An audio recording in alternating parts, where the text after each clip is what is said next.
Bienvenidos a esta nueva entrega de Cuba, encuentro con la memoria que dirige nuestro director Wenceslao Cruz. La entrevista de hoy es muy peculiar. Vamos a conversar con un hombre que tiene 89 años de edad, que estuvo 24 años en las ergástulas castristas y también participó en 7 huelgas de hambre.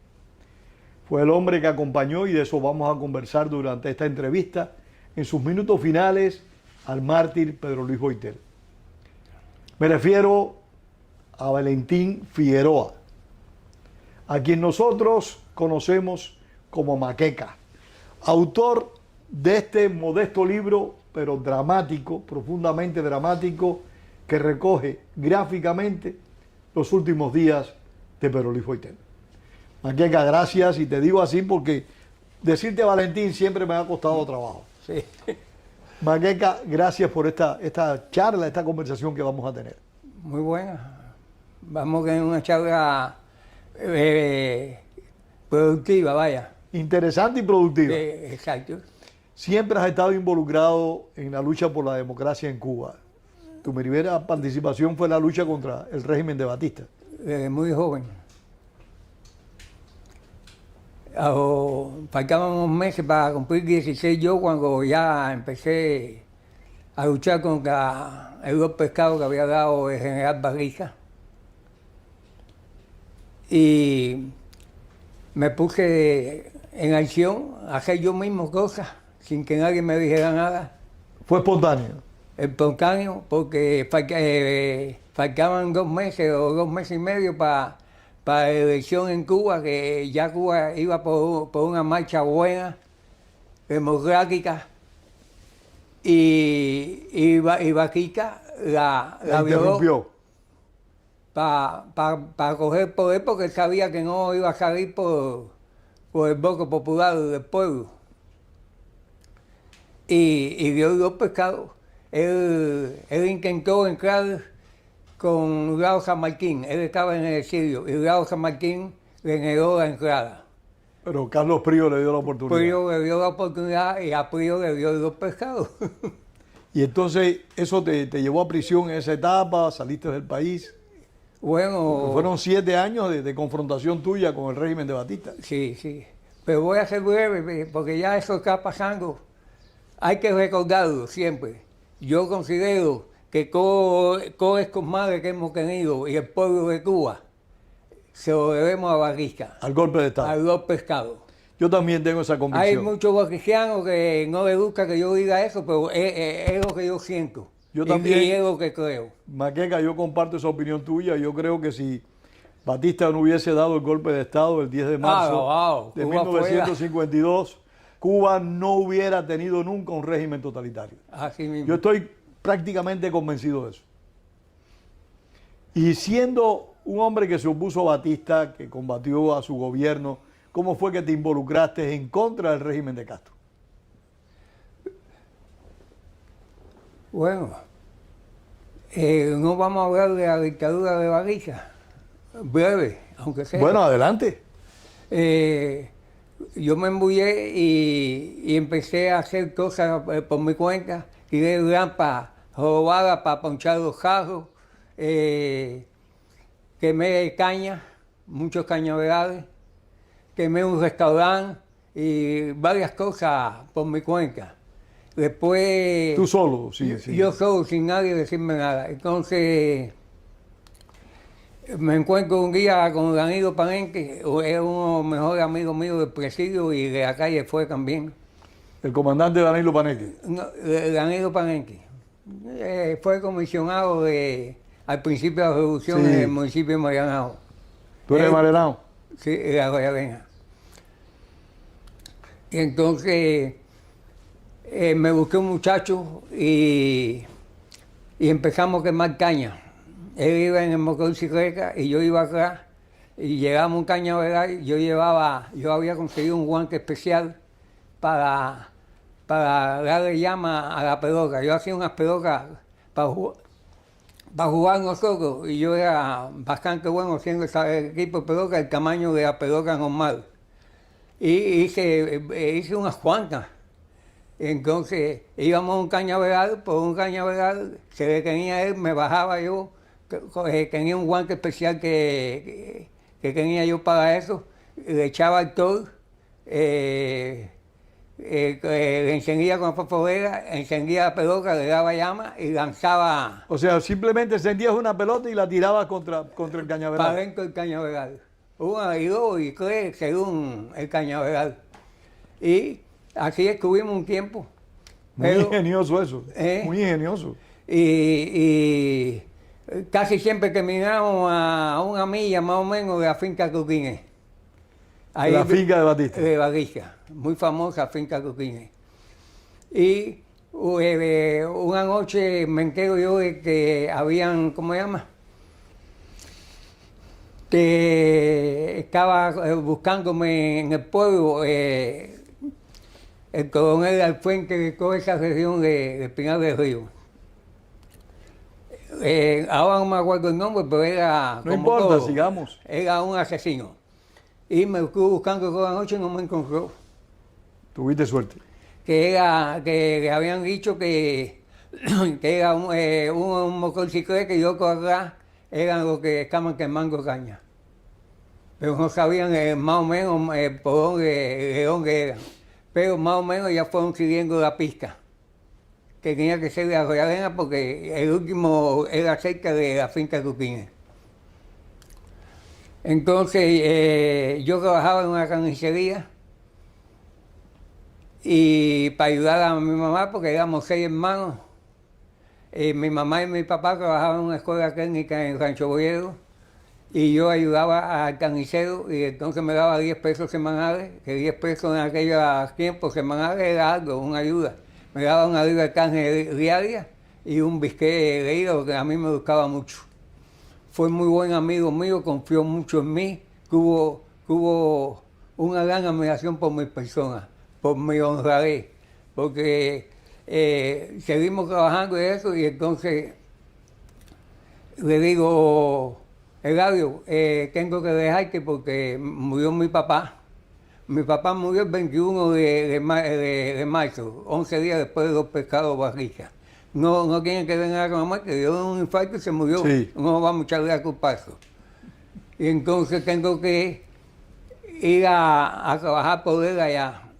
Hablan con la directora de la escuela, hizo gestiones y me dijeron que yo no podía pasar el nombramiento de mi papá para mí, porque yo era menor de edad.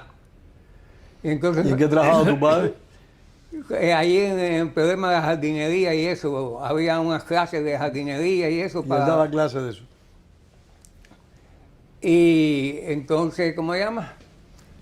Hablaron con la directora hizo gestiones y nombraron al hermano mío que estaba estudiando en la escuela frente al cuartel de Rancho Boyero. Había una escuela politécnica allí. Después se hizo arquitecto también. Entonces lo nombran a él, pero aceptan que yo, siendo menor de edad, vaya a trabajar. Es una escuela becada de niñas de 14 a 18 años.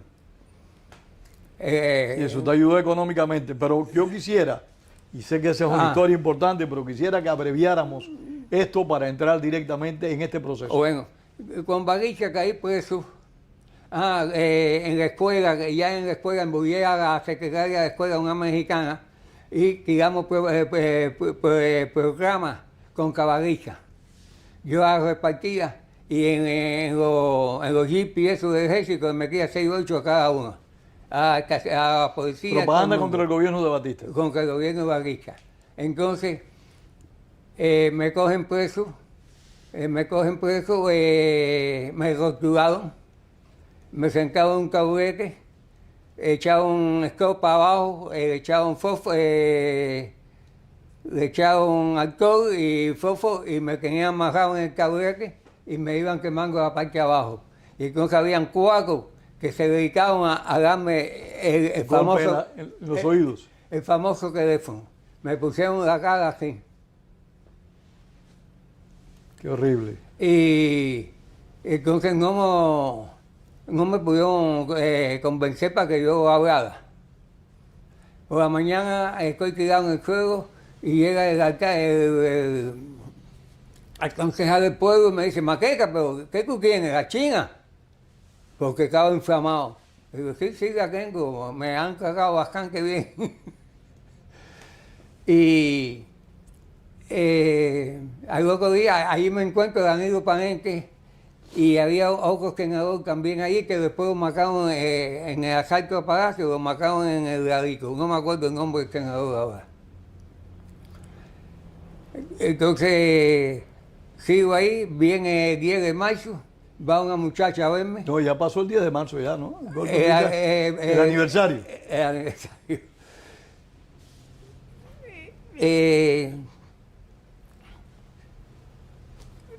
Sigo en la estación de policía, viene el 13 de marzo. El 10 de marzo lo cogí yo en la estación de policía. Vino el 13 de marzo el ataque a Palacio. A Palacio. Entonces una muchacha va a verme y era amiga del capitán Baeza, que era el capitán de la estación de policía, y le dio permiso para verme. Entonces me dijo, ¿usted necesita que te traiga? No, búscame un pan con bistec o un sándwich y una marca. Voy y después que hablamos un ratito fue a buscarlo, pero a los pocos minutos regresó. Y digo, Elisa, ¿qué pasa? Dice, no, hablé con el capitán, que van a soltar ahora a las 12 del día. Y me dio un abrazo y eso, contenta porque me dijo. Entonces a las 12 me llaman y me llevan al despacho del capitán. El capitán me dio una charla, aunque yo tenía oída de que estaba medio virado. Contra el gobierno de Batista. Contra el gobierno de Batista. Y me fue dando a charla, y yo, sí, así, pero mira que tú estás perdiendo tu juventud, tú debes estudiar para ser un hombre que te pueda defender el día de mañana, que esto no da nada, me quedé en problemas políticos y eso, me dio una charla, sí, todo bien.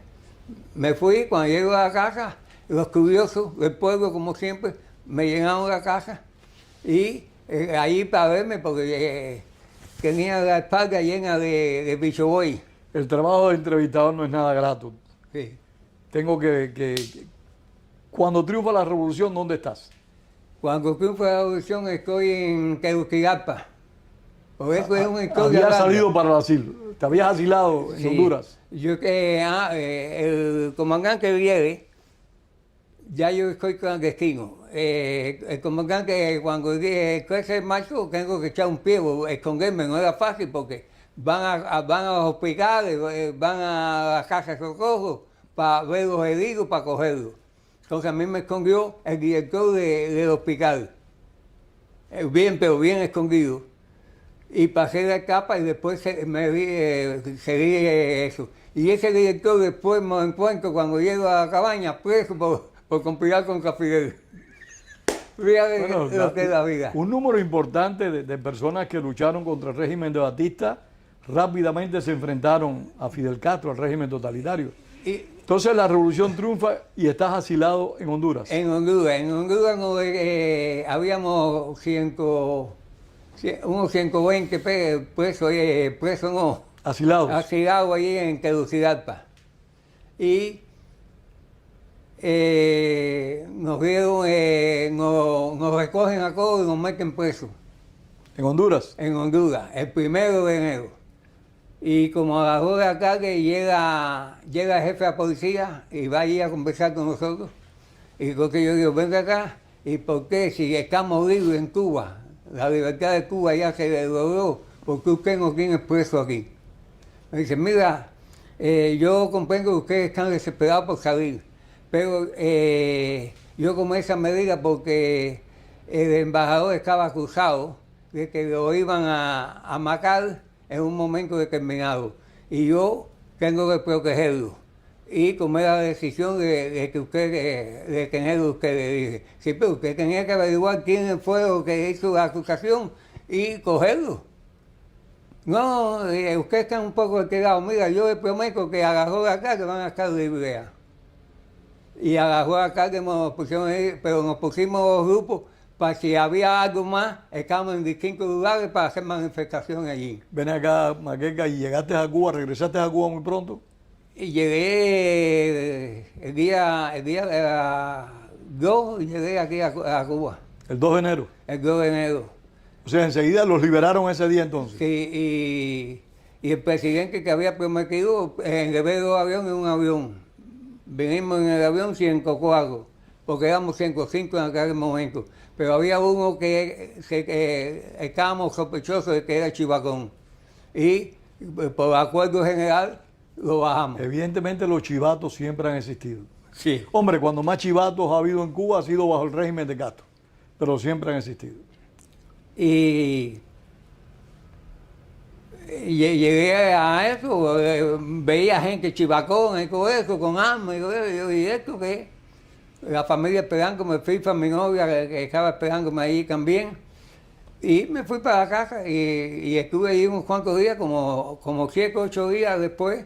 Se fue Alfred, Danilo Panente y varios más del 26 de julio. ¿Qué tú haces? Le digo, no, estoy aquí en la casa. Dice, no, hay que seguir haciendo más. Le digo, que ya hicimos ya tumbamos a Batista, ya. No, pero tú tienes que formar parte del gobierno, tú tienes que esto. Vamos, tienes que ir con nosotros, qué sé yo. Y fuimos me sacaron. Pero eran amigos míos, eran compañeros.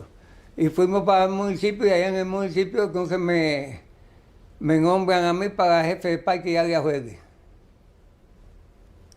Y ahí estuve, en el municipio de Marianao. De Marianao. Ahí estaba Pedro López, eran tres comisionados, Pedro López, Danilo Panenque y Efraín González. Efraín lo había yo escondido en una casa cuando tuvo que huir también con Batista. Los tres eran amigos míos. ¿Y cuándo te viraste? ¿Cuándo te diste cuenta que no había solución en Cuba? Con Batista, el gobierno de Batista era un gobierno, una dictadura blanda en comparación a la de Fidel. Cuando Batista tú caías preso y si se movían rápido contigo, te salvaba. Si no, amanecían en la cuneta muertos. Yo tuve la suerte que se movieron por mí rápidamente y así todo te golpearon. Me golpearon de mala manera. Porque yo estaba joven, fue en aquellos tiempos, no hoy en día. Entonces, como gran que viene, fue varias veces a mi casa a decirle a mi mamá que cuando me cogieran a mí, me iban a ahorcar en el pueblo para encarmiento. Pero ya dejamos la parte de Batista atrás. Estamos en Cuba y estás de jefe de parque en el municipio de Marianao. Entonces, estando en el municipio, ya para finales de agosto, septiembre, ya estamos... Del 59. Del 59. Habíamos un grupo ya como de 8 o 9 que no estábamos de acuerdo de cómo estaba corriendo el camino. ¿Y qué vieron ustedes, Maqueca, que eran revolucionarios que no les gustaba que estaba pasando? La gente del partido estaban infiltrándose en el nuevo Partido Comunista. Comunista, sí. Lázaro Peña, Blas Roca, Carlos Rafael Rodríguez, que había sido ministro de esto, Batista, y ahora fue el ministro de Relaciones Exteriores con Cuba.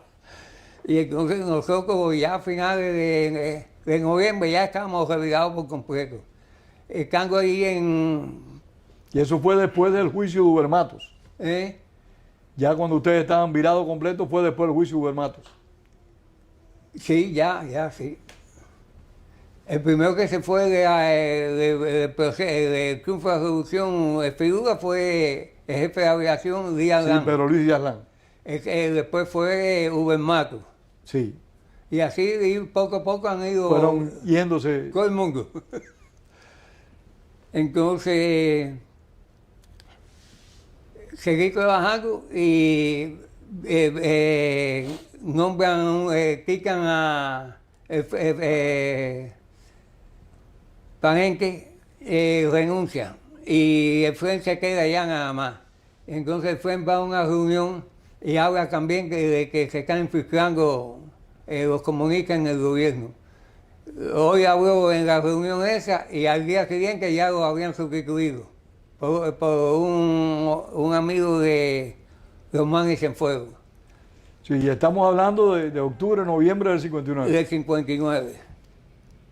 Entonces llega el nuevo alcalde para allí, sacan al FREN y nos sacan a un grupo de nosotros, en que ellos estaba yo.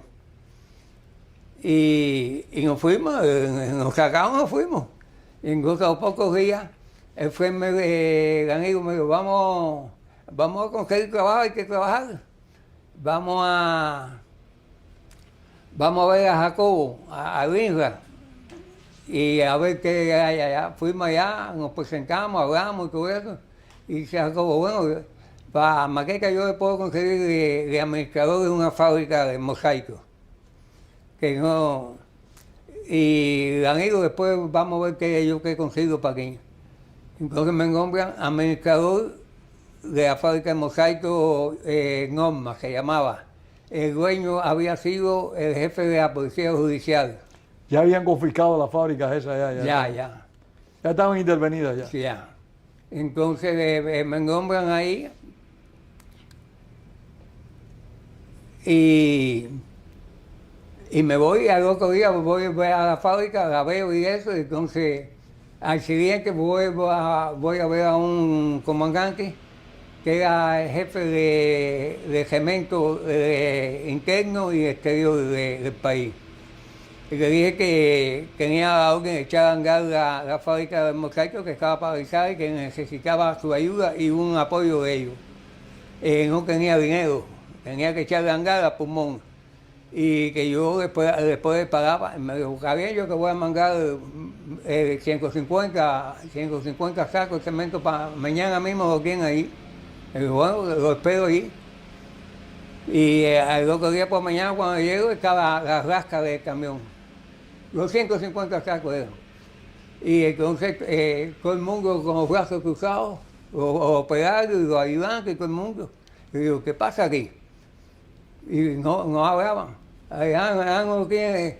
Cogí la nómina y busqué los ayudantes, fulano y fulano, no contestaba nadie, los operarios nadie, no quieren trabajar. ¿Una huelga? Sí, me quité la camisa y me quedé en camiseta. Empecé a cargar yo solo el saco. Cuando iba con 8 o 10 sacos, se embulló uno y se montó y empezó a ayudarme. Y después todo el mundo estaba ayudando. ¿Y por qué estaban protestando? Ahora voy. Sigue el proceso unos meses más y yo había hecho un contrato con un ingeniero en Baladero para 20,000 mosaicos que necesitaba. Entonces, después a los pocos días me llama que fuera allá, que tenía que hablar conmigo. Voy allá a Baladero y entonces me dice que los mosaicos están manchados, que eso no sirve. Le dije, para llevarme todo de nuevo, le dije, no, yo voy a mandar dos ayudantes aquí a sacar lo que no sirven y los demás se quedan aquí y después yo que traigo lo que faltan. Así fue, pero al día siguiente voy para allá, para La Habana, voy para el trabajo y le digo que no íbamos a trabajar, que íbamos a conversar conmigo todos. Y fui uno por uno llamándolo y en conclusión era que me estaban haciendo el sabotaje porque consideraban que yo era muy joven para estar administrando una fábrica. Y ustedes están en mis manos ahora, yo lo puedo mandar preso todo por sabotaje, pero no, ustedes son trabajadores y están equivocados con mis personas. Si ustedes me ayudan, la fábrica va para adelante. Así fue pasando el tiempo, después cogió otra fábrica, llegué a tener 7 fábricas intervenidas. Te pusieron al frente de siguiente fábrica de cemento intervenida. de fábrica de cemento, de mosaico. De mosaico, perdón. Entonces, yo nunca llevé a cortar caña a la gente ni nada. El que quería que fuera. Si lo tuyo era que trabajar en la fábrica. Entonces fue pasando el tiempo y yo me expresaba siempre de que yo no había luchado por un comunismo, que yo luché por una democracia.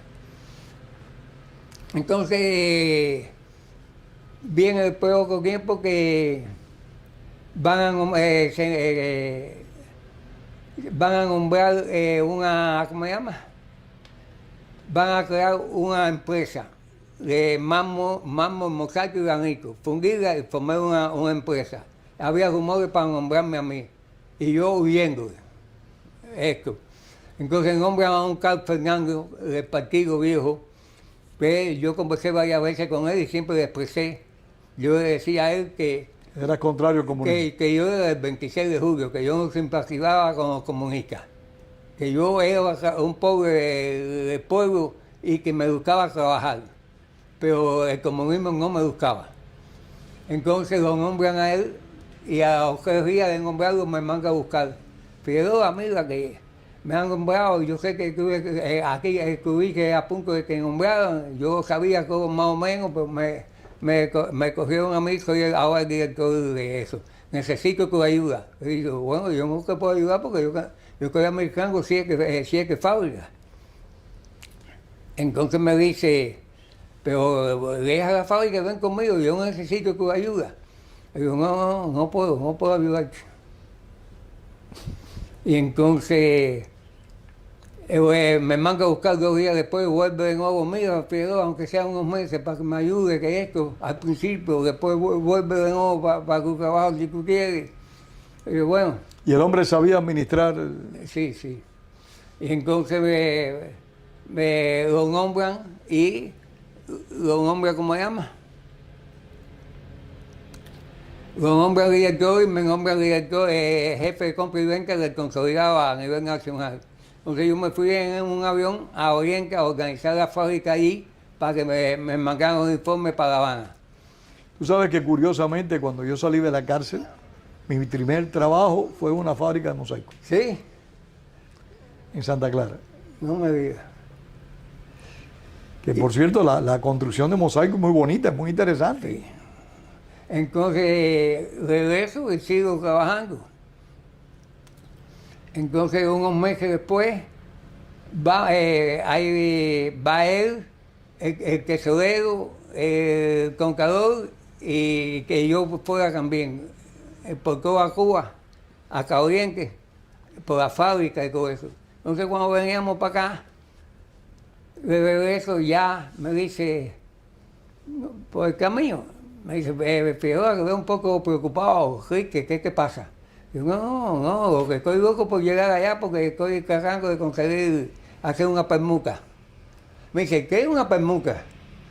No, chico, cuando lleguemos allá, ya llegamos por acá y ya el otro día por mañana ya tienen una casa, chico. Vamos directamente a ver a Lázaro Peña. Le digo, no, yo no tengo que ir a ver a Lázaro. O sea, esa disposición así de tener vivienda a la disposición de ellos. Entonces me dice, vamos a ver vamos a casa de Lázaro Peña y al otro día tú tienes una casa para vivir. Le digo, no, yo no quiero casa que me den. Yo la casa que yo tenga el día mía, voy pagando mi renta y algún día la puedo comprar, pero yo no quiero casa regalada. Me dijo, no, tú no cambias. Contigo no hay arreglo. Tú no cambias.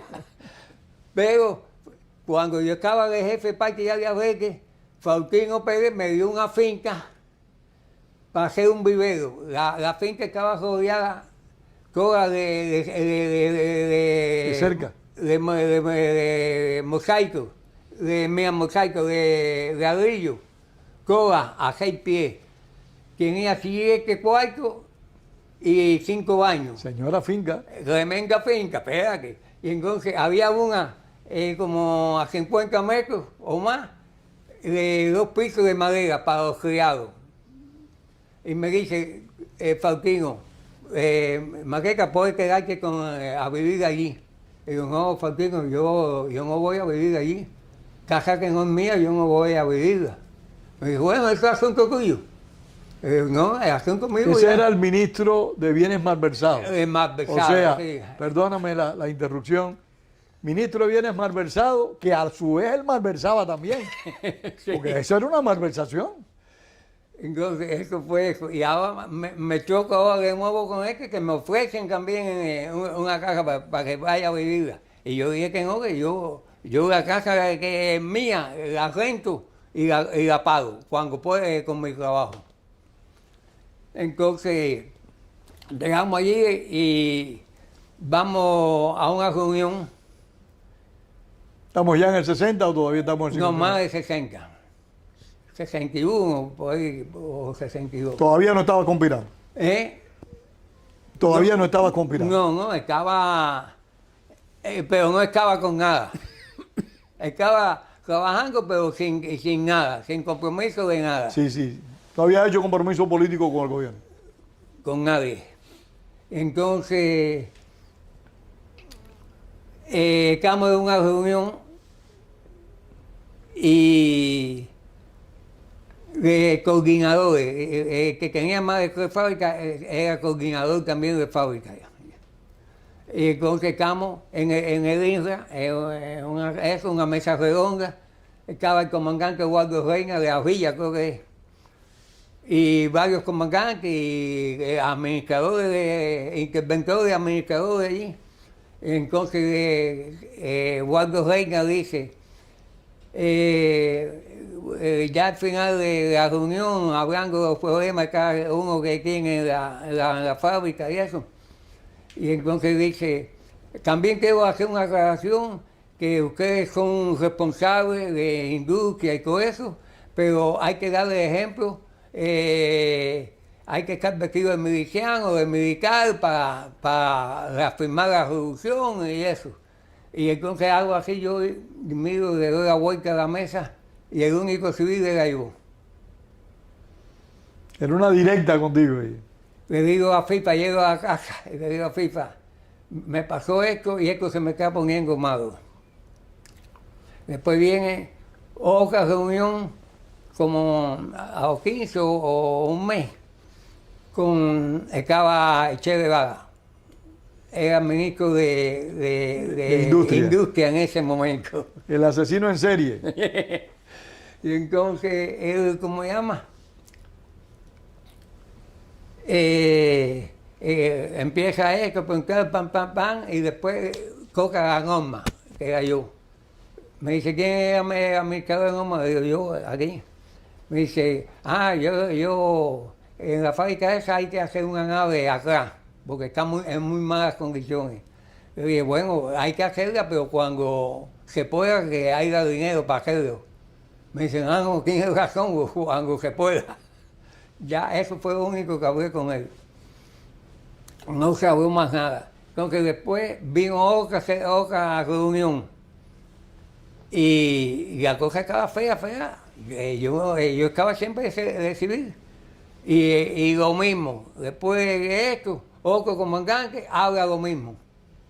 Aquí hay compañeros que están de administradores de varias industrias, tienen que poner de ejemplo y hay que vestirse de militar, si no es militar, de miliciano. La presión. Y entonces, está bien, y ya así de nuevo, y el único vestido que vive era yo.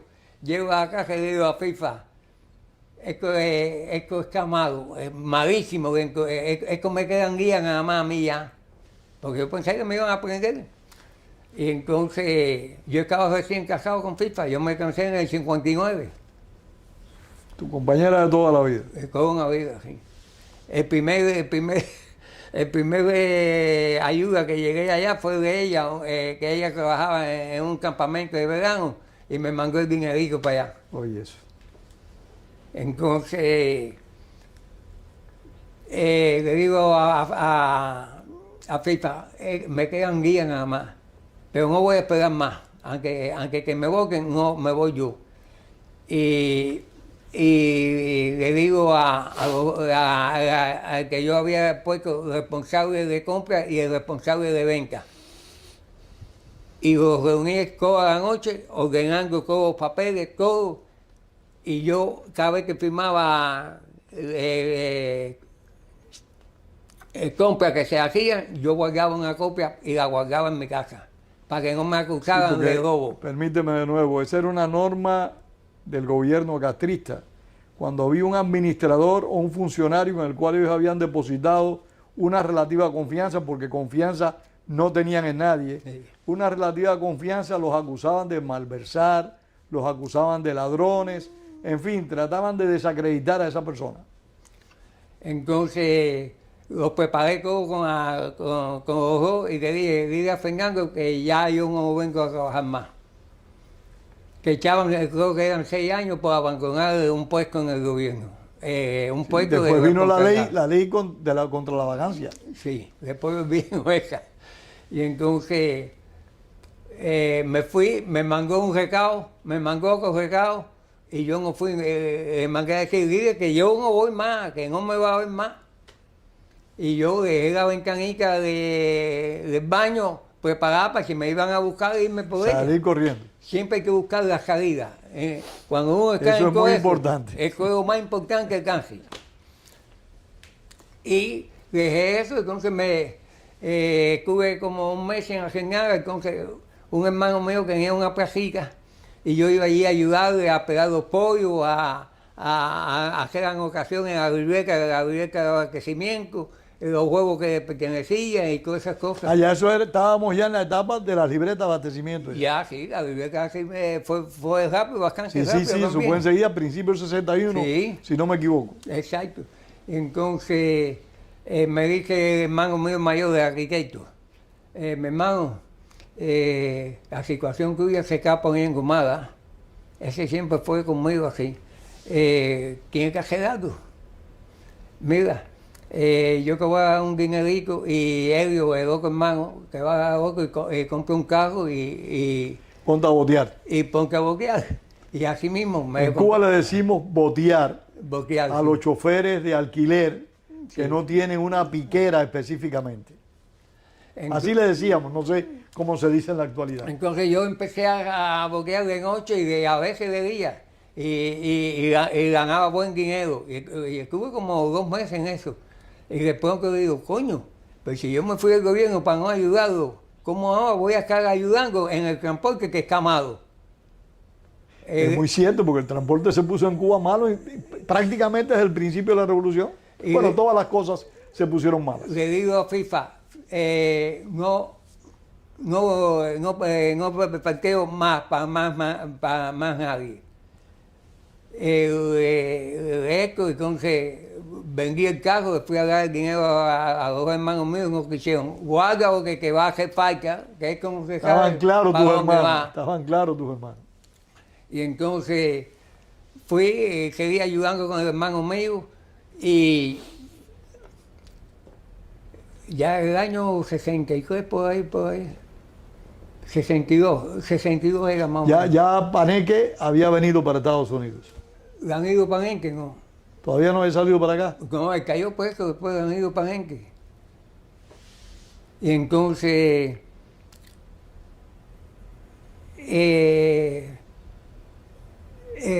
a ver, en el 62 mismo, estoy en el estadio latinoamericano.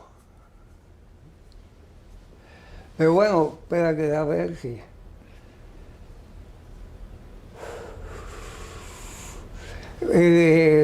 Consigo con un amigo medio que voy a llevar a pintar el cabrio. El cabrio es de ganado, de vaca y eso. Sí, para transportar esos animales. No, ahí ordeñan y todo eso, Ya, era ya. pintarlo. Ya. Y estuve ahí pintando un tiempo, me daban 5 pesos, 6 la hora. Y entonces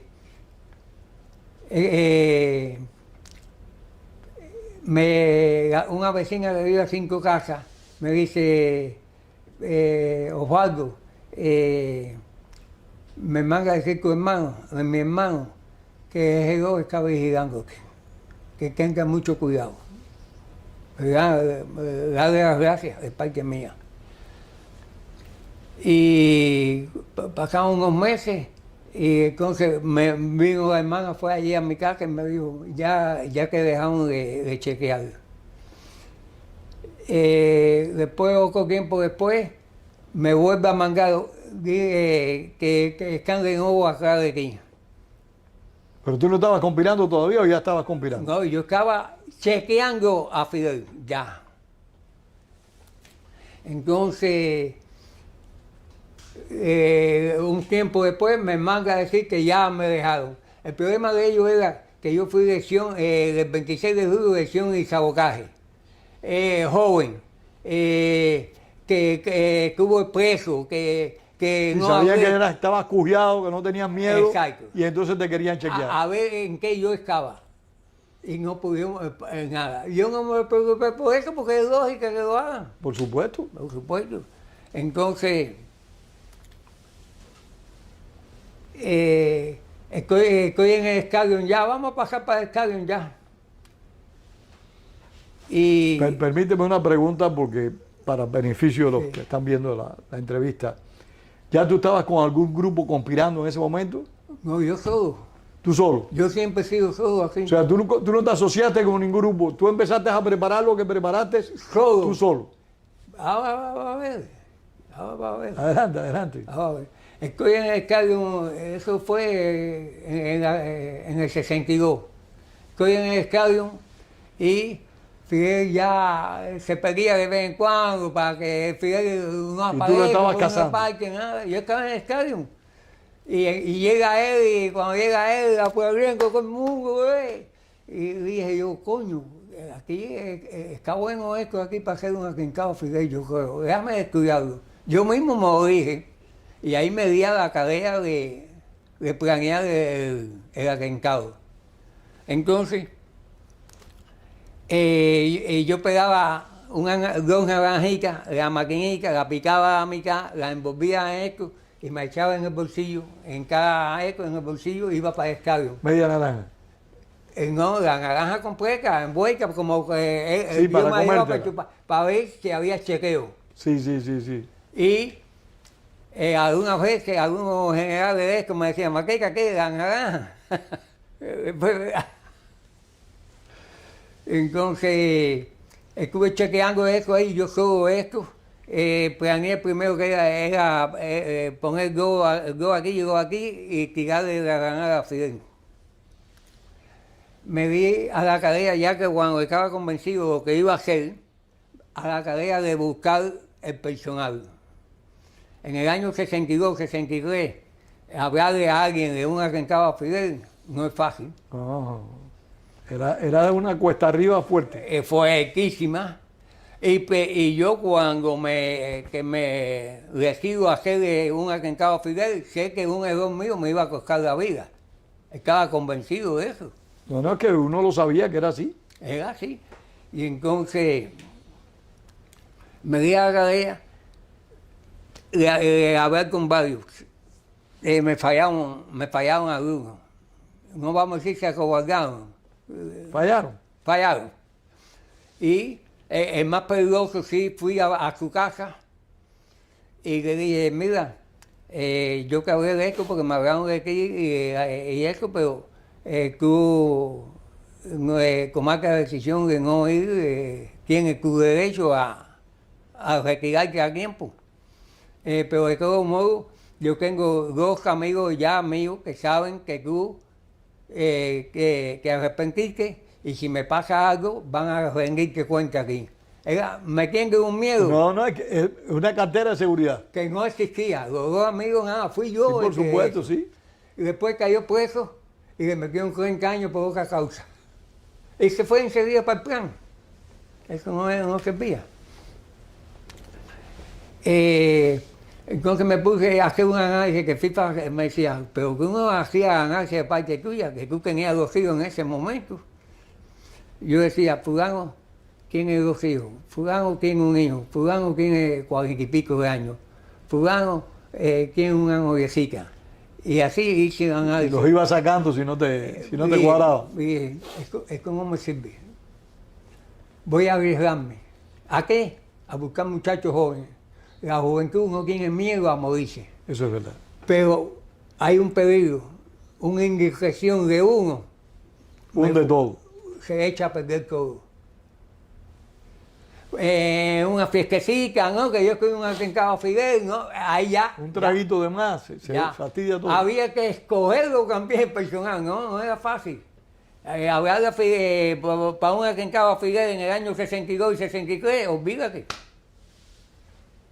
Son palabras mayores, Maqueca. Son palabras mayores.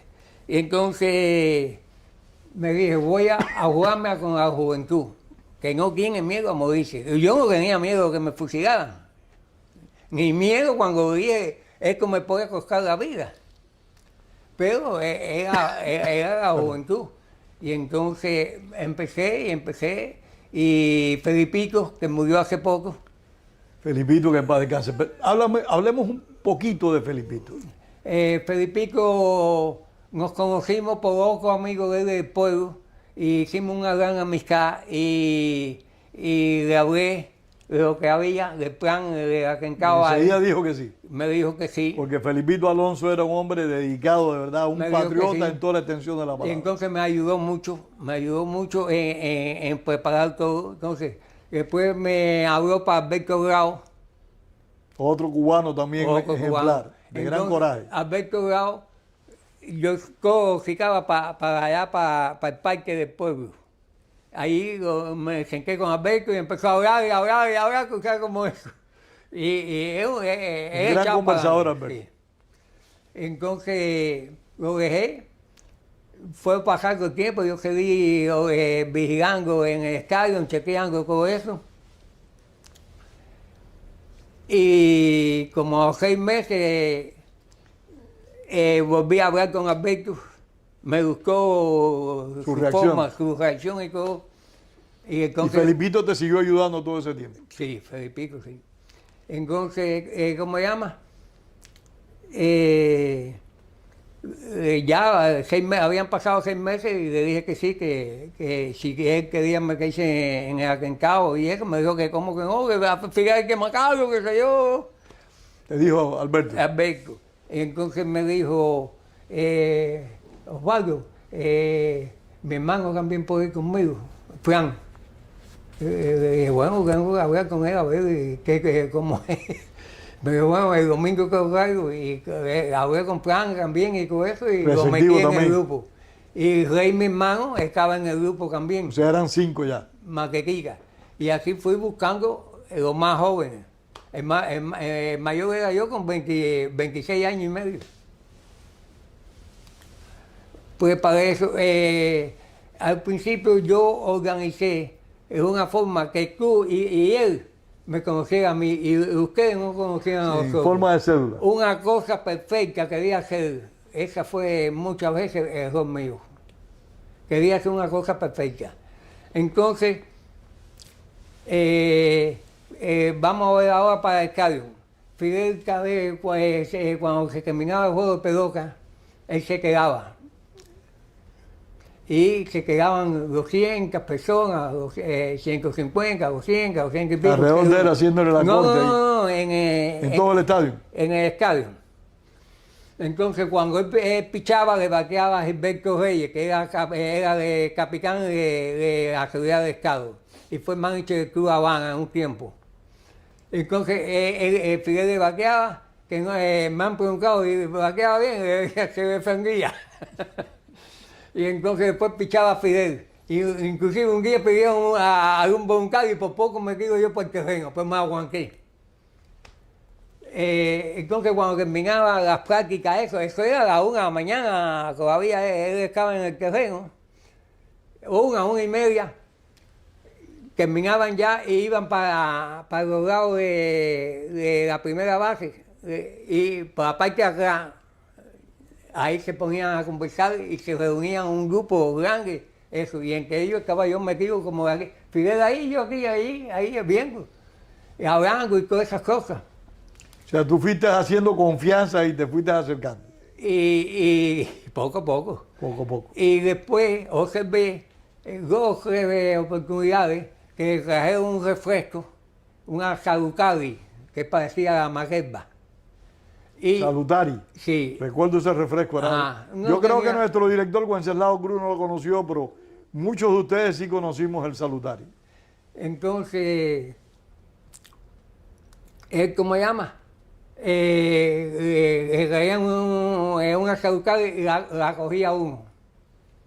Pan, yo eso estaba Tú bien. siempre chequeando. Como, y aguantó un ratito, volvió a comer y al poquito rato se pasó a Fidel. Eso en cada oportunidad lo pude apreciar. Entonces ya... Eso era como probando que no estuviera envenenada. Para que no fueran a envenenar. Entonces, cuando terminaba, que yo veía que ya se iban a ir, me arrancaba rápido y salía del estadio y lo esperaba en la curva allí. Y cuando él iba siempre en el segundo carro al lado del chofer, iban tres Mercedes-Benz.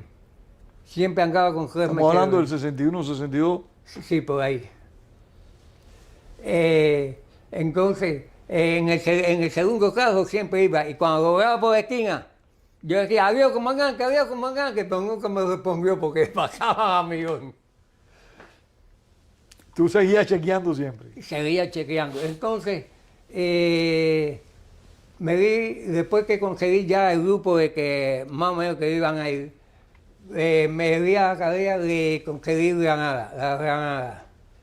La granada me consiguieron 10 y Una buena cantidad. 10, porque éramos 9. Ustedes eran 9 en el total. 9. Estaban en malas condiciones, porque parece que la tenían enterrada en la tierra. Se echaban, porque me quedé con una. Y ¿Solo la otra- servía una? No, una facilidad también, pero para hacer la práctica. Ya. Entonces después yo conseguí una finca que tenía la misma inclinación del estadio. El dueño no sabía que estábamos haciendo ahí las prácticas, le tomamos el tiempo y todo con un cronómetro. Sí. A ver, los segundos que se demoraban de sacarla del bolsillo y lanzarla. El dueño nunca se enteró. Yo cargaba siempre de no complicar a la gente. Lo menos posible. Sí, sí, es lo más efectivo. Entonces, hicimos esa práctica. El día que Fidel iba a Escalón, que se sabía oficialmente que iban, por la mañana, por el no por el Rey, por el Rayfield, hay Sí, detrás de la primera base. para allá hay unos edificios que lo tomaban por la mañana temprano militarmente el edificio, para evitar un francotirador. Con eso yo lo observé.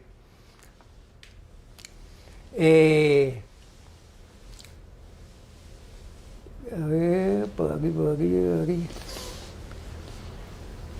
Pasó otro tiempo y conseguí otra 10 granadas. Pero la conseguí que no tenía que saber quién era, para qué eran. Porque yo no quería contacto con organizaciones, porque las organizaciones están infiltradas. Muchas estaban infiltradas, sí. Entonces, conseguí 10 y las 9 me trajeron de nuevo y no servían. Tampoco servían. No tuve suerte. En esa parte no tuve suerte. Seguía trabajando en todo. Llevaba 2, después llevaba 2. Para las prácticas. No, en la práctica sí iban 2 siempre. Llegó un momento en que no pude mantener esa exactitud de que tú me conociera a mí nada más. Con el tiempo se va aflojando. Se va relajando todo. Sí. Eso es normal. Entonces, como yo,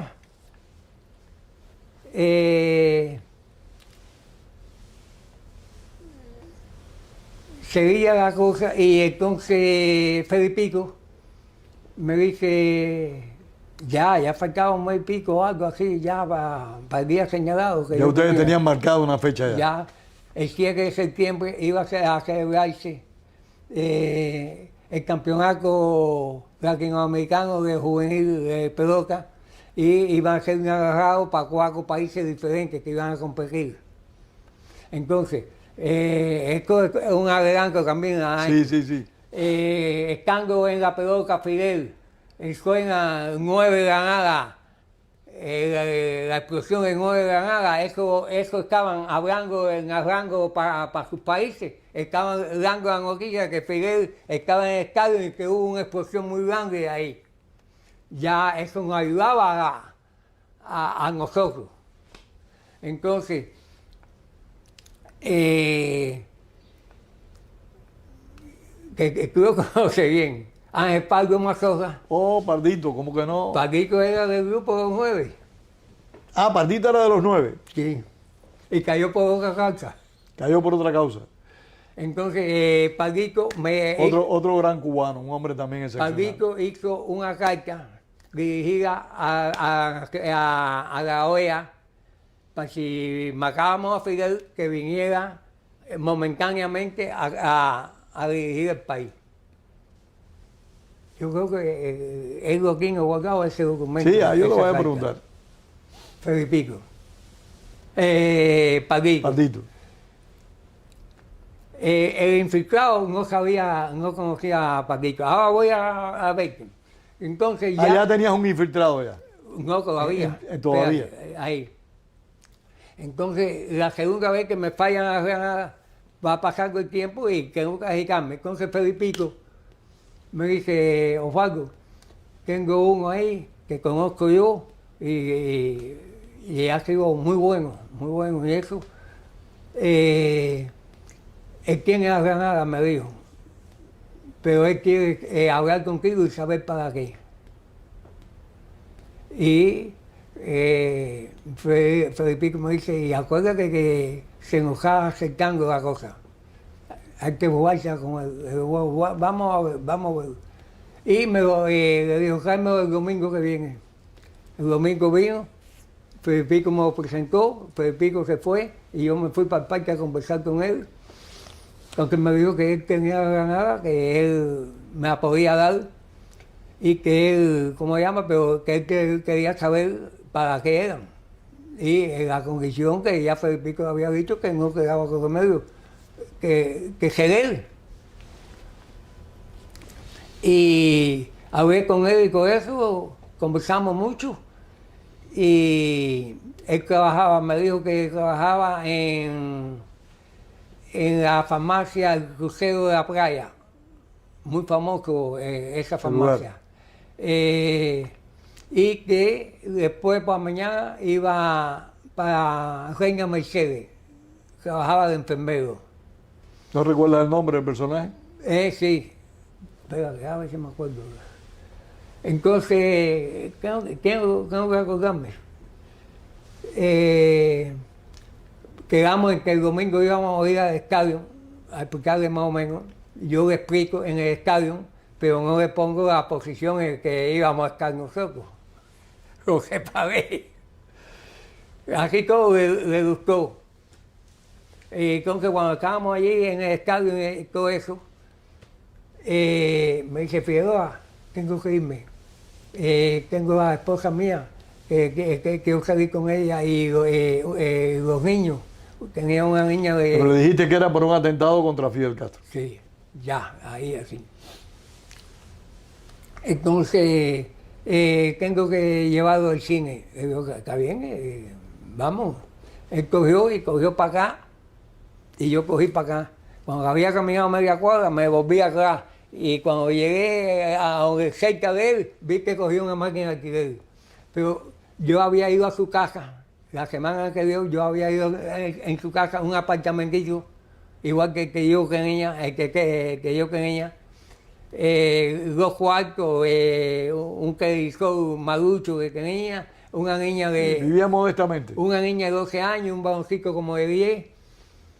No me llamó la atención. Fui varias veces a la farmacia, a las 3 de la mañana, a la 1 de la mañana, y ahí estaba él despachando ahí. Entonces por la mañana llegaba a casa, se bañaba o no se bañaba y se iba a trabajar para Reina Mercedes. Reina Mercedes era un hospital. El hospital está cerca allí del Príncipe. Tiene otro nombre hoy en día, creo. Reina Mercedes. O sea, está trabajando por la noche en la farmacia. Llega a su casa y se baña y va a trabajar 8 horas después en el hospital. En la casa, en una casa se ve humilde. En su tiempo libre era chivato. ¿Eh? En su tiempo libre era chivato. En su tiempo libre. Qué fenómeno eso. Entonces, lo veo que coge, cuando salimos del estadio, camina para allá y yo así todo le sigo los ¿Tú pasos. sospechabas de él? No sospechaba que a todo el mundo le tiene que uno... Sí, es una cuestión de seguridad. Sí, de seguridad. Entonces, coge una máquina que él y yo me muevo allí y las guaguas iban así. Y entonces... pago una máquina que le digo, oye, llévame a cada lugar. Tengo una muchacha ahí que me está esperando, que voy a dar una buena propina. Y me llevó y me sacó a media cuadra de donde él vive, en Línea, en la calle Línea. Y entonces me quedé allí, me bajé allí, le di 10 pesos de regalé al hombre. Y al poquito rato lo veo atravesando la calle Línea, que es una principal de Marianao, con la mujer y los 2 hijos. Se pararon a parar y cogieron el autobús. Se montaron y me fui yo. O sea que no me engañó tampoco. Estaba tranquilo. Tranquilo. Entonces, después fue otra vez conmigo allá y me dijo, ese día de la Granada, me dice, y cuando yo quedé a Granada, tú vas a venir con algún militar a buscarla o algo. Le digo, no, chico, no, yo no, ya que he dicho que yo, en que menos gente, mejor, y menos militares. Yo con militares no quiero cuento. Si tú cuando tú me das a Granada, como hice con Barricha, yo me sentaba al lado de un militar y andaba con ella arriba. Y si el día que tú me des, voy a hacer lo mismo. En otra oportunidad me dice, Figueroa, y el día que vaya a repartir a Granada, va a alguna casa de algún oficial para una seguridad, de eso. Le digo, no, chico, ya que dije que yo no quiero militares. Yo no quiero militares conmigo aquí. El día que la vaya a repartir en la clínica, en la clínica, clínica no, le llaman hospital a eso también, algo. La Covadonga, muy famosa en el cerro. Sí, señor. Tiene los jardines, los asientos, ahí yo voy a distribuir a cada uno la granada. Ahí no complico a nadie. Eso después, en 24 horas estuve puesto, ya yo sabía que era él. Seguimos.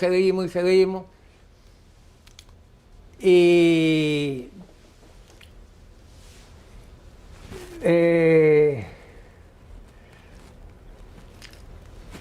Rey, mi hermano, tengo que ir coordinando, somos muchos años. No es que han pasado más de 60 años. El hermano mío, Maquerita, decían el buró también, porque él le gusta todas esas cosas. Yo llamaba por teléfono y decía, oye, voy al cine hoy. Por teléfono nada más, ya él sabía que él tenía que situarse atrás de mí para protegerme a mí, a ver si me estaban vigilando. Estoy en como a las 7 y pico de la noche ya empezó el juego de pelota, había llevado a Alberto y a Fran. Y estamos allí en el estadio. Y llega por acá. ¿Eso fue el día 7? No, el día antes.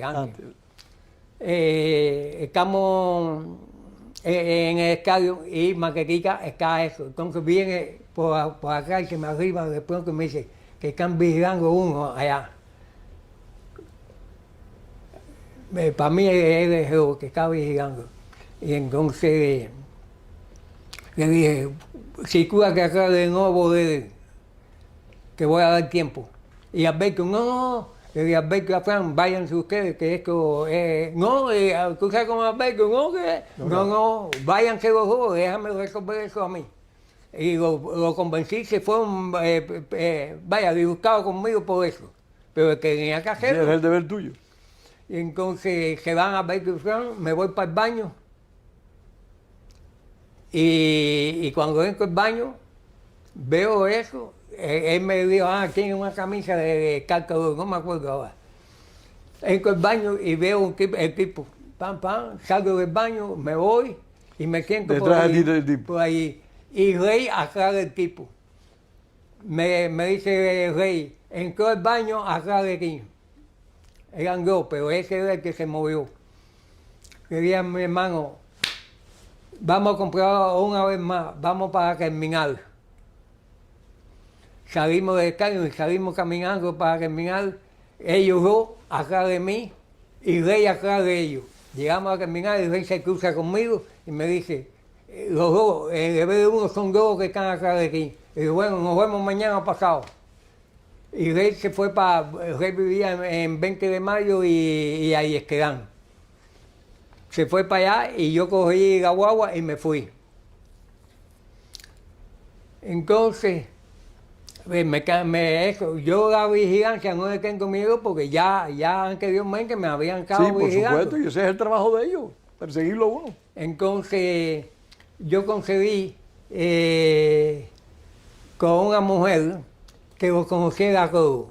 Yo hablé con ella, Georgina González, era de Rancho Boyero y me estuvo allí escondido cuando Batista. Cuando yo me fui al día siguiente fue Armando Jara a esconderse allí también. Y después Armando Jara nunca la llamó por teléfono y nunca fue a su casa. Y estuve escondido un tiempo allí en la casa de ella. Así es la vida. La vida es dura en esas cosas. Así es la vida. Entonces hablé con ella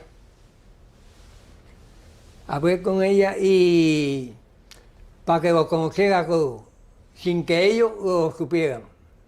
Decía, oye, cada vez voy a estar con esto, conversando y obsérvalo bien todo. Los conoció a todos. Pero, A todos los que estaban contigo en la conspiración. del grupo, sí. Pero eso era así conmigo. Sí. Entonces ella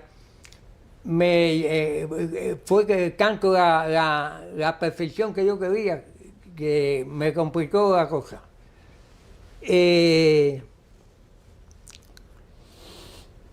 Yo quería hacer una prueba de nervio, del corazón, el pulso, cómo funcionaba. A todos. A todo el grupo. Entonces hablé con ella para conseguir un médico. Me consiguió un médico en la clínica Antonetti, en el Velado, muy famosa también en la clínica. Y entonces para hacer un chequeo, pero el chequeo era para chequear que se iban a echar conmigo. Ahí era para echarse conmigo. Ese fue el pretexto. El pretexto. O sea, en ningún momento dijiste que le iban a hacer un atentado a Castro. No, en ese no. Entonces, vienen los dos primero, subo con ellos y nos hacemos chequeo. Yo me lo hice también. Nada, el corazón, el pulso, todas esas cosas. Salimos, se van esos dos, me quedo yo. Y cuando salgo de allí, veo un tipo sospechoso. Me llamó la atención. Y yo, coño, este tipo va y camino 2 cuadras más para allá, que había cicado a Maquequica, que era el próximo en hacer ese chequeo. Cuando llega el hermano mío, me dice, mi hermano, ahí frente a la clínica hay un tipo que para mí es de Jesús. Tu hermano era un experto detectando canallas. Sí. Y entonces me dice, eso le gusta. Me dice, para mí, le digo, para mí también es de Jesús, vamos a comprobarlo. Me dice, ¿cómo? Le digo, ven para acá. Fuimos y nos metimos para la parte acá de eso y cogimos el primer piso. Y en el primer piso estaba el elevador y estaba el médico esperándome. Y le digo al doctor, ese hombre que está allí afuera, para mí es de Jesús. Vamos a subir a otro piso y después me voy por el sótano para abajo. Subimos, bajamos, me despedí del médico que era de Jesús y nos fuimos. Cuando nos fuimos, él cogió una máquina de alquiler y yo otra. Y coincidimos que pasamos y estaba todavía el hombre. Era de Jesús el tipo. Era de Jesús. ¿Y cómo se produce el arresto de ustedes, Maqueca? Sigue la cosa. Veo que la cosa está complicada. Entonces, un día, en el estadio ya, veo que dos tipos que no me buscaron cerca de mí estaban. No me buscaron mucho. Y cuando me voy, cojo a huevo, y cuando me bajo a la salida del pueblo mío, los dos tipos vienen acá de mí, me entro por el callejón, cumbo la puerta, entro y me voy por la ventana y al poquito rato los veo caminando y se van. Ya estoy, están acá Ya de sabes mí. que está chequeado. Estoy acá de mí. Voy a ver a Amador Fernández, el que era dueño del restaurante. El restaurante aquí en la calle 8, Sí, yo sé cuál es. Amador. Sí. Ese también es un gran amigo mío. Entonces, ¿qué hiciste después? Cuando ya esa noche que me veo estos dos aquí, por la mañana, voy a la oficina de Amador, que yo iba a cada rato.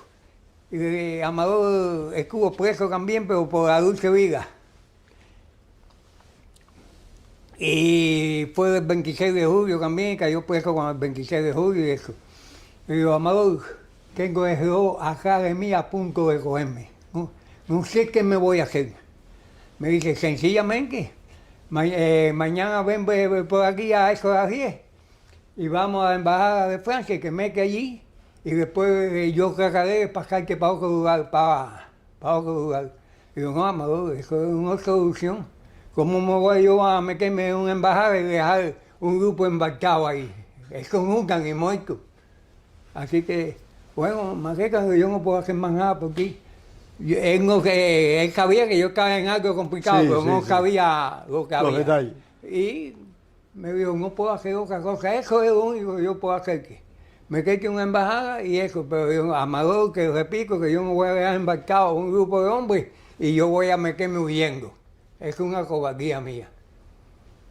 Y nos despedimos y nos fuimos. Entonces, a última hora, consigo, porque ya me estaba, el tipo ya no me buscaba mucho ya, eso de preguntarme de militar y todo eso, ya me llamó la atención. Paquito no lo conoció a él y hay otro más que no lo conoció. El que lo conocía era Felipito. Felipito. Y entonces,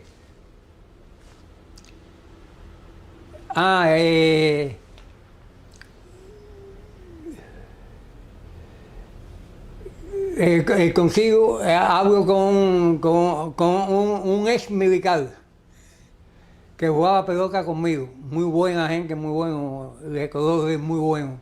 Hablé y le dije que si él podía conseguirme una granada que me hacía falta. Me dijo, Juanca, le dije 9 o 10. Me dijo, yo que la puedo conseguir en unos días, dame chance. ¿Y cómo que uno me dijiste que tú estabas tanto tiempo acá de eso? Yo que la puedo conseguir. Digo, porque tú fuiste militar, fuiste compañero mío, jugamos en la pelota juntos y eso. Y el que me avisó a mí 2 veces para que el héroe estaba acá de mí, era la primera base y yo era la segunda. Y era el manche de los industriales. Y parece que tenía algún contacto, nunca pude... Con seguridad del Estado. Con la seguridad del Estado. Y entonces el hombre te dio las 9 granadas. No, caí preso yo. Ahí caíste preso. Ahí caí preso yo ya. Entonces... ¿Pero dónde caíste preso? En la casa, en mi casa. Después que hablaste con este militar, te cogieron preso, con este militar. Sí. Y el delator fue el enfermero. El enfermero.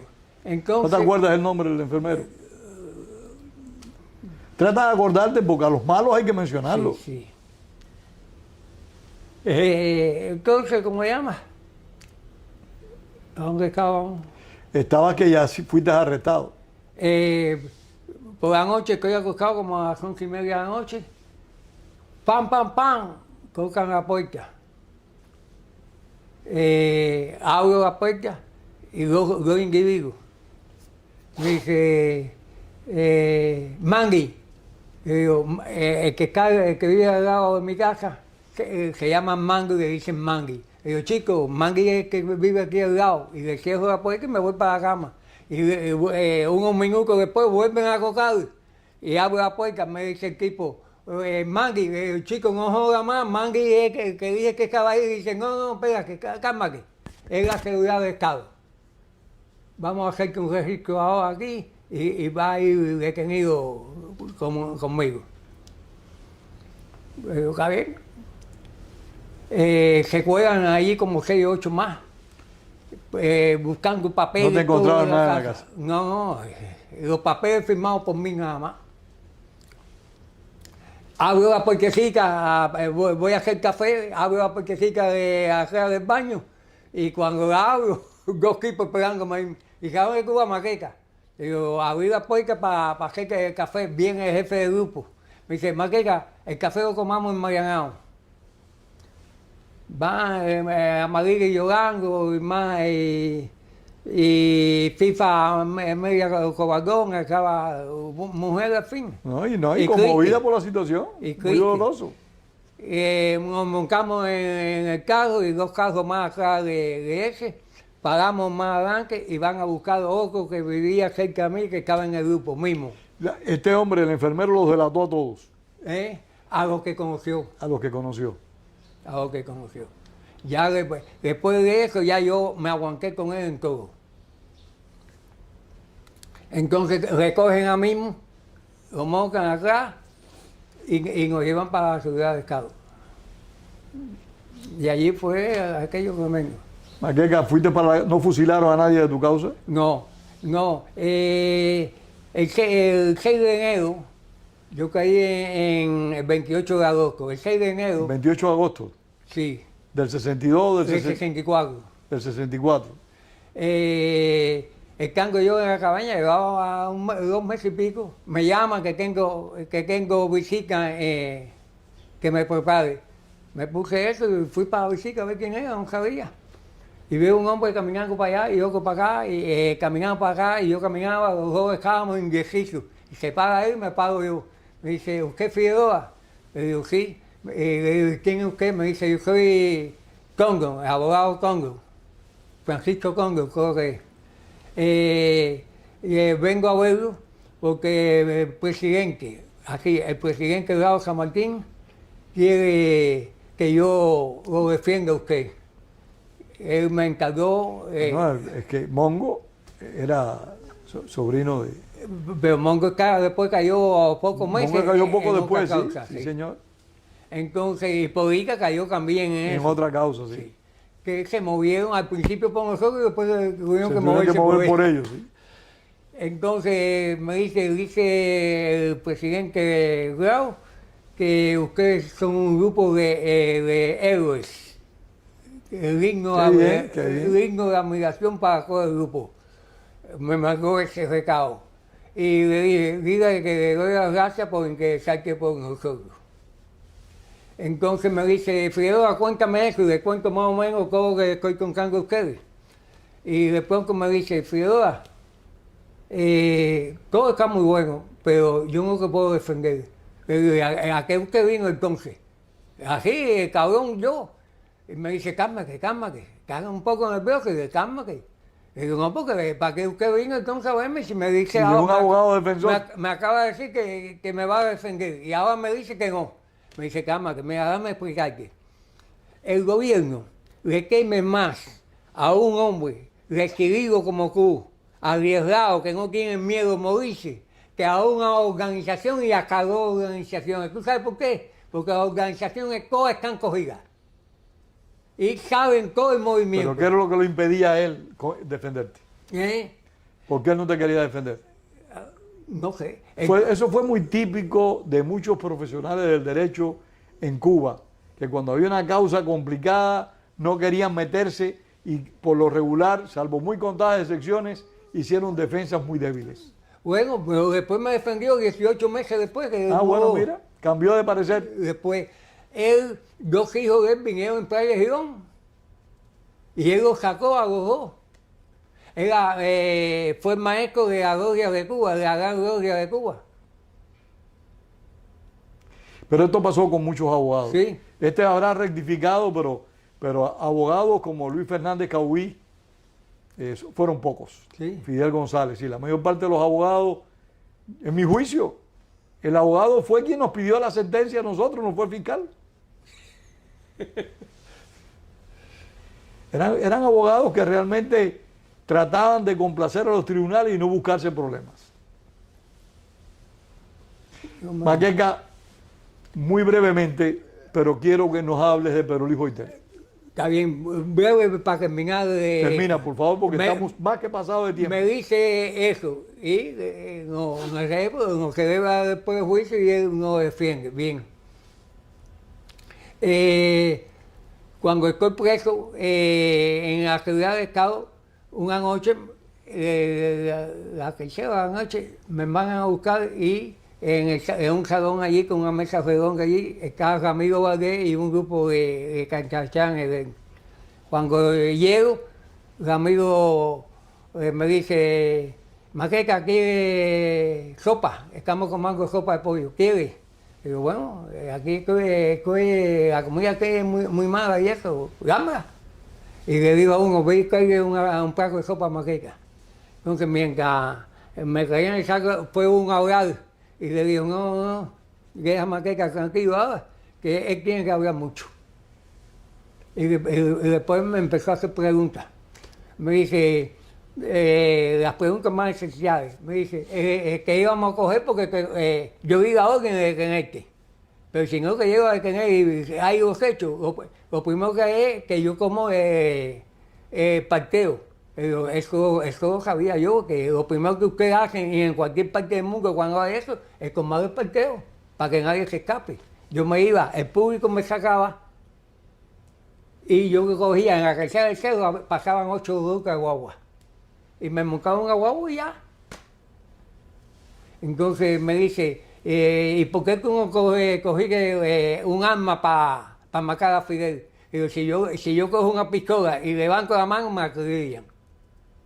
9 granadas, yo los 9 a la vez, ¡pam! Y esto.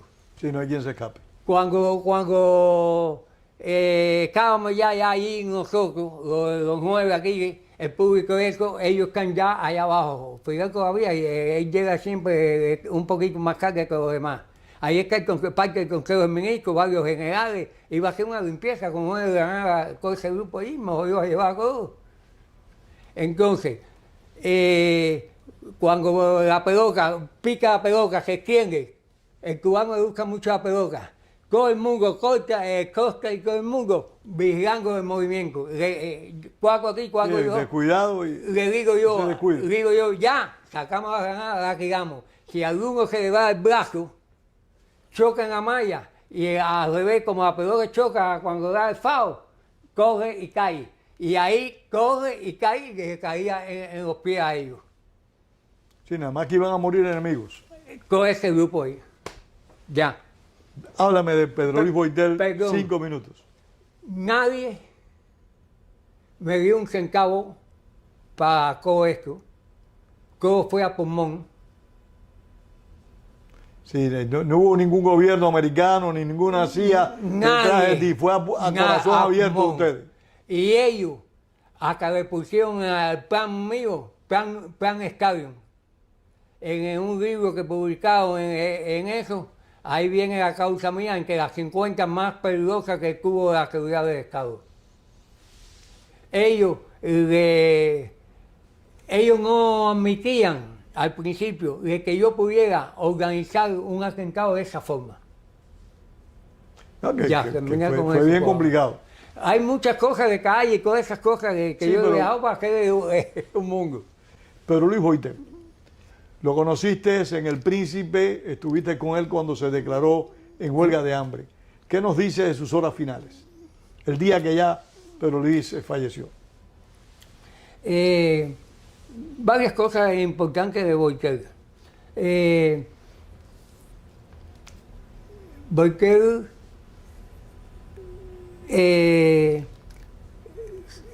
Él fue a esa huelga haciendo reclamaciones de nuevo para que devolvieran su estatuto de preso político, por ejemplo, que fue el único que en miles y miles y miles de presos que pasaron por las prisiones, el único que el Ministerio de Interior reconoció como preso político Fue a Pedro Luis. fue Pedro Luis Boitero. Por los reclamos, por el coraje, por la entrega de Pedro Luis. Por todo, sí.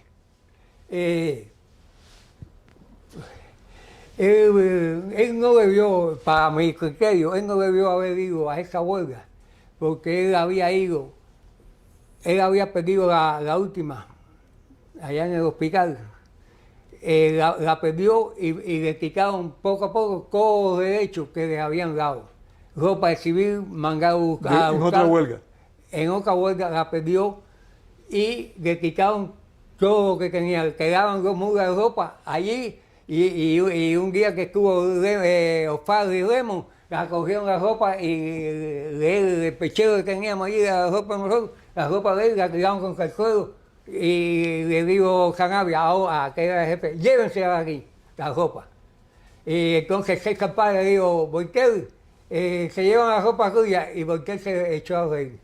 Porque ya Boitero estaba César muerto. Páez, también comandante del Ejército Rebelde, que murió de un cáncer en la prisión de La Cabaña. Sí, se sospecha de que lo envenenaron. Que lo envenenaron. Sí, de leucemia, él murió de leucemia. De leucemia. Boitero, él tenía mucha esperanza de ganar en esa huelga, mucho. Él estaba convencido que iba a ganar esa huelga. En una oportunidad yo le digo, Boitero, acuérdate que ellos tienen la fuerza y ellos no quieren, ¿cómo se llama? No tienen corazón, no tienen bondad, no tienen sentimientos buenos. Ellos no quieren darte a ti lo que tú quieres. Eso se lo dijo cuando fue a verlo, que estaba ya en estado de coma, Valdés. Valdés era un funcionario de cárceles y prisiones. Sí, teniente, hombre de confianza en el ministerio, siempre fue. Le digo, acuérdate que ellos tienen la fuerza y el tiempo. Me dicen, Maqueca, ellos tendrán la fuerza y el tiempo, pero yo tengo la moral y el valor de enfrentarme a ellos. Estaba dispuesto a morir. Enfrentarme a ellos. Yo no tengo miedo a la muerte. En esa oportunidad. En otra, ya... Eso fue estando en la huelga de hambre, esas conversaciones. Ya en los 40 y pico días, a los 40 y pico días ya orinó sangre. Y yo lavaba, yo le ponía, lo obligaba la laca para que orinara, yo le pasaba un paño por mojado, húmedo, lo lavaba porque él le buscaba muy archeado. Él como ya estaba muy delgado, Maqueca, muy deteriorado ya. Sí. Varias cosas así rápido. A los pocos días de la huelga, había ido un grupo que vino de Medina, que me quedé allí con nosotros un tiempo, a visita. Y entonces cuando yo iba por el baño me dice, Maqueca, cuando el se pasa por aquí, que tengo buenas noticias. Nosotros teníamos cooperativa, él y yo solo. Y entonces cuando, eso son 8 o 9 días después que inició la huelga, entonces me dice, después que alguna noticia y eso, me dice, Maqueca, alcánzame el almuerzo. Y digo, ¿por qué? Yo me quedé pasmado, yo. Estando en huelga de hambre, un hombre como él pedir almuerzo. En frío me quedé yo. Y entonces me dice, le digo, ¿por qué? La comida tuya que me dijiste que la rechazara, la tuya todos los días. Y, ¿cómo es eso? Me dice, Maqueca, la comida mía que estoy pidiendo, la mía. Le digo, ¿pero a dónde está? Si tú, yo la rechacé, me dice, mira de allí, Maqueca. Era el jarro con agua que tenía allí. Y entonces alcánzame, y le traje Le el dejaron agua. agua a la comida de él. Esa era la comida de él. Agua. O sea, el Carlos Juanjo Tenía el humor, carácter de él. tenía humor para eso. tenía el carácter de él. En otra oportunidad, ya cuando llevaba, a partir de los 40 y pico, 42 días más o menos, la gravedad de él era ya para adelante, cada día estaba Irreversible. más. Sí. Entonces, le digo, ¿por qué? ¿Cómo que sientes? Me dice, Maqueca, estoy bien, me siento bien. En otra oportunidad, otro día más avanzado, le digo, ¿por qué? ¿Cómo que sientes? Me dice, Maqueca, bastante bien, bastante bien. La voy a ganar. Nunca se quejó. Nunca se quejó. Nunca se quejó. Un chorro de sangre, me embajó a mí, embajó el piso, todo. Y me decía, Y que decía estaba bien.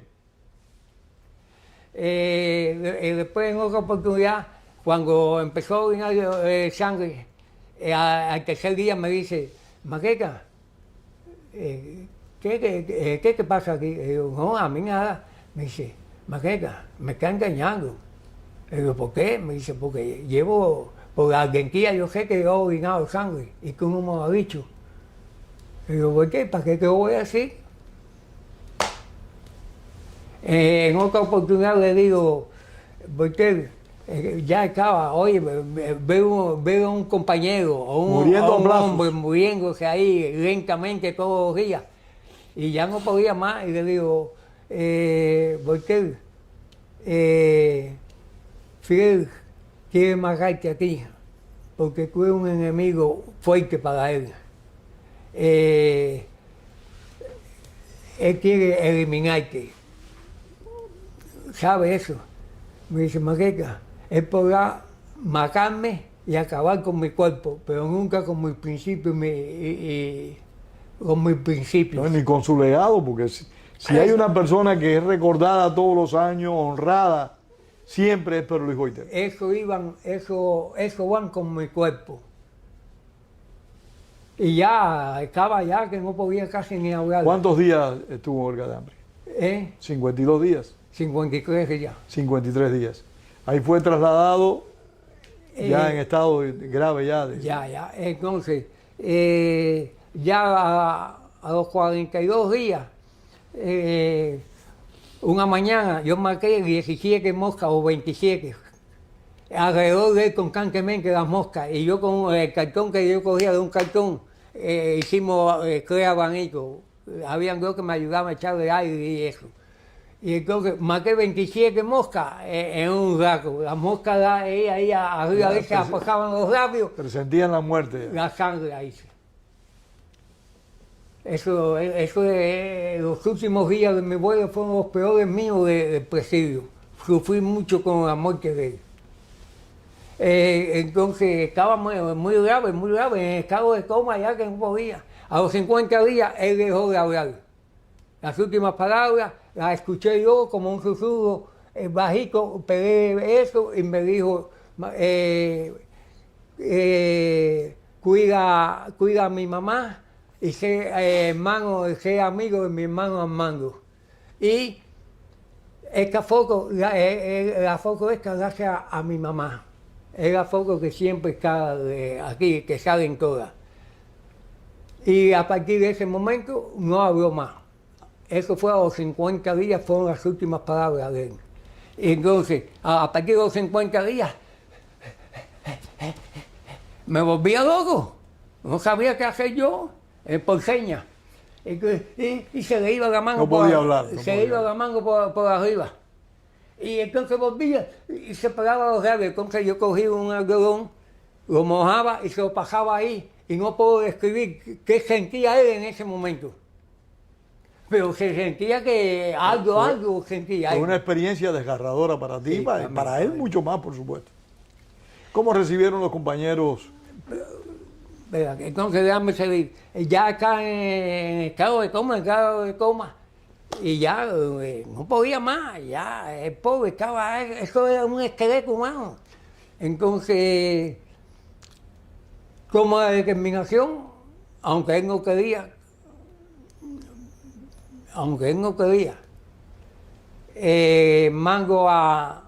hablo con el jefe de la liga, que era Tirano Gámez. ¿Lo conociste? Sí, como que no. A Tirano Gámez, le digo, mándame a buscar al teniente Valdés bajo mi responsabilidad. Que aquí hay un hombre que se está muriendo y si no viene y se mueren, es responsabilidad de ellos. 53 como días. asesinato. Eso a los 53 días, sí. Y entonces reunió al grupo que estábamos allí y todo el mundo estuvo de acuerdo de la determinación mía de mandar a buscar a Valdés. Vino Valdés como a la hora. Cuando vino Valdés a la hora fue directamente a la cama de él. Y me dijo, levanta las cámaras. Y dice, así le levanté las cámaras, hizo así, un gesto así para atrás.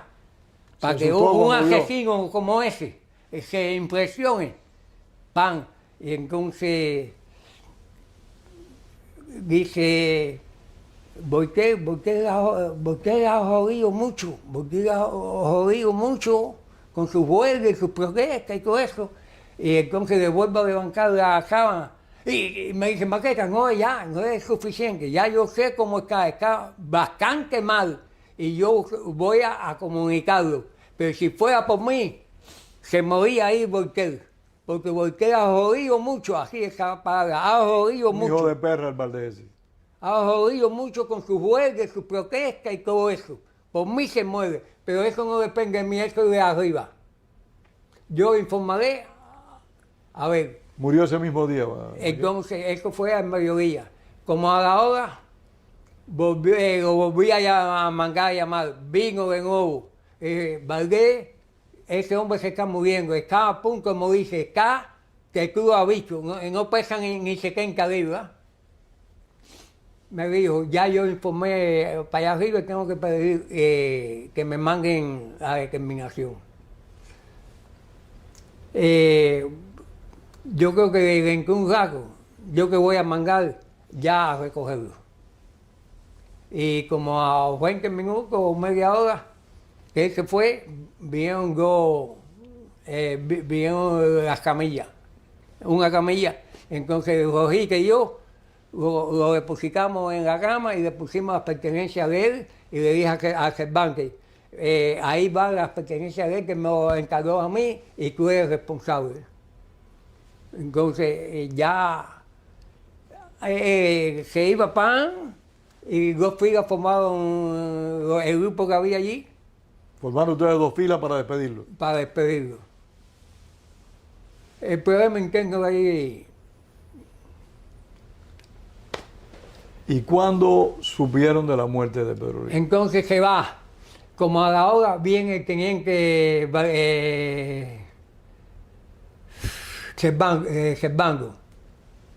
Cervantes, que era el barbero, el hombre de confianza, que nos pegaba a nosotros durante 10 años. En el Príncipe, en la 23. ¿Era militar o era...? Militar. El grupo que estábamos separados del resto del presidio, durante 9 años estuvimos, él era el hombre de confianza. El director no podía entrar solo al grupo aunque estábamos nosotros.